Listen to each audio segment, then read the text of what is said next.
Have you ever looked at a drawing and thought, I don't hate it, but something is off? That feeling isn't random, it's your perception trying to tell you something. Let me show you 3 simple line exercises that help you listen to it. Intuition doesn't fail because it's wrong, it fails because it's left alone. When you draw without structure, intuition has nothing to lean against. So instead of sensing what's actually happening on the page, you fall back on external standards. What looks correct, what feels familiar, what you've seen work before. But intuition doesn't grow from imitation, it grows from the perception of forces. Before there are objects, styles or meaning, there is tension and direction. In another video I talked about the point as the smallest event on the page. The moment a force acts on that point, it becomes a line. And every line already contains structure, whether you name it or not. As Paul Klee put it, a line is a dot that went for a walk. A line has an inner tension and an outer direction. That's why composition feels unstable when intuition is untrained, not because you lack feeling, but because you are not yet sensing what your own lines are doing. Horizontal lines release tension, they rest. Vertical lines resist gravity, they stand. Diagonal lines shift balance, they move. Curved lines store energy, they bend, grow, rebound. These aren't symbols, they are physical sensation your nervous system already understands. Once you begin to sense this, something changes. You are no longer bound ideas of good composition. You can use balance or deliberately break it. You can create calm or consciously push instability. What looks like chaos or anti-composition is no longer accidental. It becomes intentional. Structure doesn't make you obedient, it gives you freedom.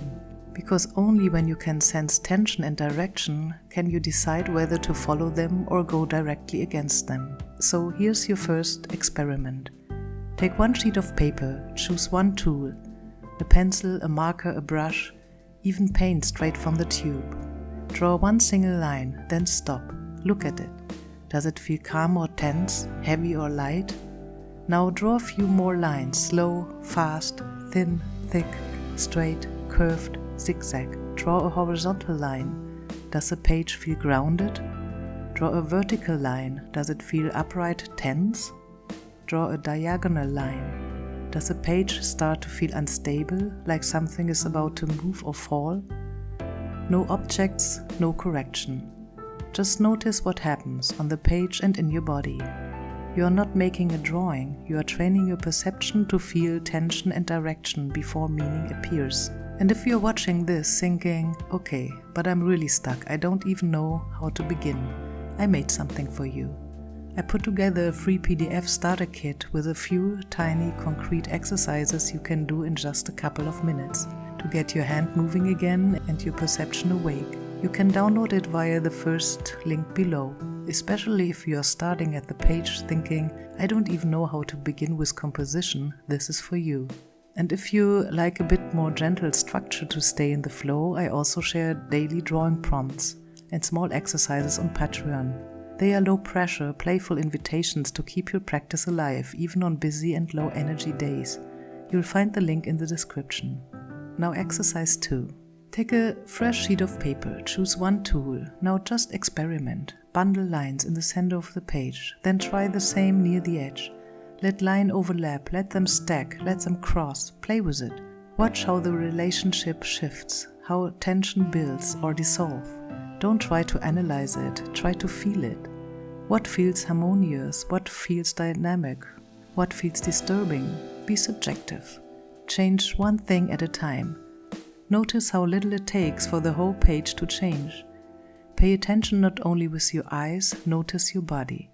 Where does something tighten? Where does it relax? There is no right balance here, only different states. You are training yourself to sense tension before you name it, before you judge it. Exercise 3. Take another sheet of paper. This time choose a quality, not just a visual state, but a felt intention. Calm, rest, drama, movement, balance, weight, lightness, harmony, disharmony. Choose 1, then try to create that quality using only lines. Make simple images, rough, unfinished. As you work, check in with yourself. Does this really feel calm? Does this feel heavy or just dance? Is this dramatic or only busy? Be honest, be subjective. You are not illustrating ideas, you are testing how rhythm, direction and weight can be used intentionally. Some qualities will come easily, others will resist you. That resistance is part of learning how to choose, not just react. You can see this way of thinking in the world in art history too. In the work of Bridget Riley, simply black and white lines bend and crowd until the surface seems to move. What first looks like a pure vibration is actually a carefully planned distribution of tension and direction, a composed instability you can feel in your body. Once you start sensing lines like this, you'll notice they are everywhere, in lightning that cracks across a sky, in spiderwebs quietly holding tension between their threads, in nerve pathways branching through the body.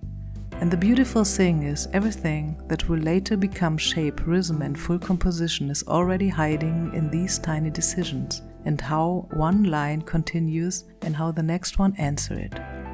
Take a moment after these exercises to notice how your perception has shifted.